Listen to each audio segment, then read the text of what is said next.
இலங்கை பிரதமர் 5 நாள் அரசுமுறை பயணமாக நேற்று மாலை டெல்லி வந்து சேர்ந்தார். விமான நிலையத்தில் அவரை வெளியுறவுத்துறை அதிகாரிகள் வரவேற்றனர். அமைச்சர்கள் சமர விக்ரமா, அனுரா பிரியதர்ஷனா உள்ளிட்டோரும் அவருடன் டெல்லிக்கு வந்துள்ளனர். ரணில் விக்ரமசிங்கே இன்று பிற்பகல் பிரதமர் மோடியை சந்தித்து பேசுகிறார்.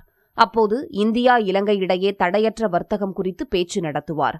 இரு நாடுகளிடையே உறவை வலுப்படுத்துவது, இருநாட்டு மீனவர்கள் பிரச்சினை உள்ளிட்டவை குறித்து மோடியும் ரணிலும் பேசுவார்கள் என்று எதிர்பார்க்கப்படுகிறது.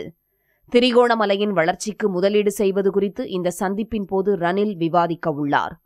கொழும்புவில் குழாய் மூலம் எரிவாயு விநியோகம், வடக்கு மற்றும் கிழக்கு இலங்கையை இணைக்கும் ரயில் சாலை திட்டங்கள் போன்றவையும் இரு தலைவர்களின் பேச்சுவார்த்தையில் இடம்பெறும் என்று கூறப்படுகிறது.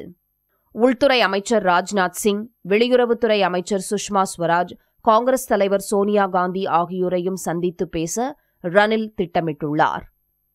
அதன் பின்னர் ராஜஸ்தான் மாநிலம் உதய்பூர் செல்லும் ரணில் விக்ரமசிங்கே பல்வேறு நிகழ்ச்சிகளில் பங்கேற்ற பின்னர் சனிக்கிழமை நாடு திரும்புகிறார்.